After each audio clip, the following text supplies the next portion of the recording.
Hello, welcome to this video series where we are going to talk about industrial machine control.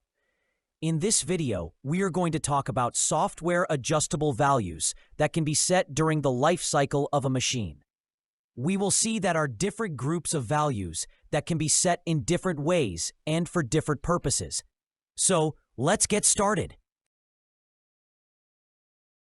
A product recipe is a comprehensive, structured set of instructions and specifications required to create a specific product or product variant.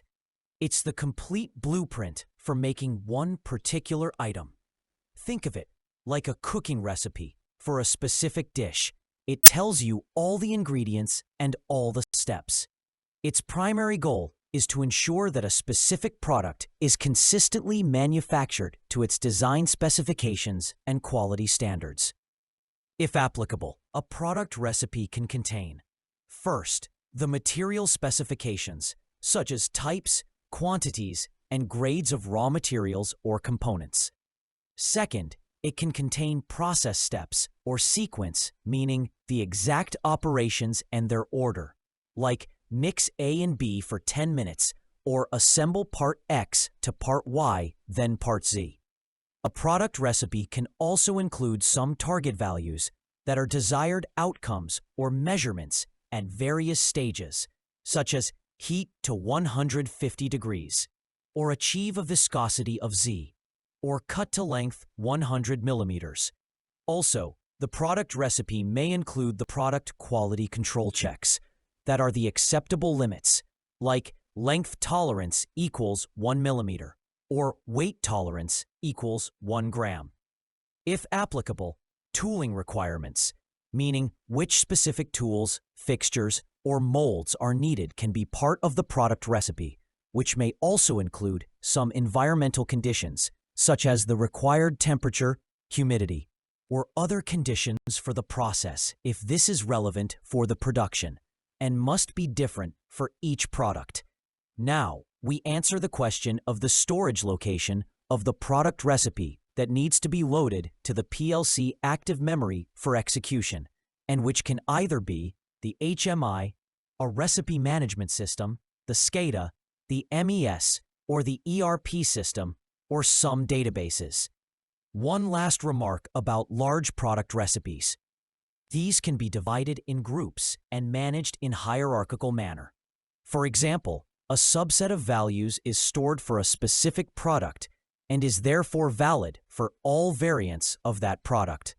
Another subset of values is stored for a product variant of that product and is only used for that variant. The production parameters is the complement part of the product recipe. That means it holds the production settings values that are not specific to a product, but should be used for all products. Hence, production parameters are the individual adjustable settings on a specific machine or at a specific process step that control its operation. The primary goal of adjusting these parameters is to ensure a stable and efficient production process, or a safe and efficient functioning. This goal involves finding compromises between speed and error or failure rate as primary goals, which is a continuous optimization process. Therefore, these are the variables that you can tweak on the equipment itself to achieve an optimal result. Depending on the equipment, these parameters can set values for positions, speeds, accelerations, weights, temperatures, tolerances, etc. Production engineers, process engineers, quality control, or operators within defined limits are usually those allowed to set the production parameters. As with the product recipe, the production parameters need to be loaded to the PLC active memory for execution, and they can either be stored in the PLC persistent memory, in the HMI, in the SCADA, in the MES, or the ERP system, or some databases. Machine parameters are the settings that define the fundamental operational characteristics and capabilities of the machine hardware. They are often set during machine commissioning or by maintenance personnel, and typically don't change frequently during normal production runs. Think of them as the machine's DNA, or its inherent physical and operational limits. The purpose of the machine parameters is to configure the machine's physical components.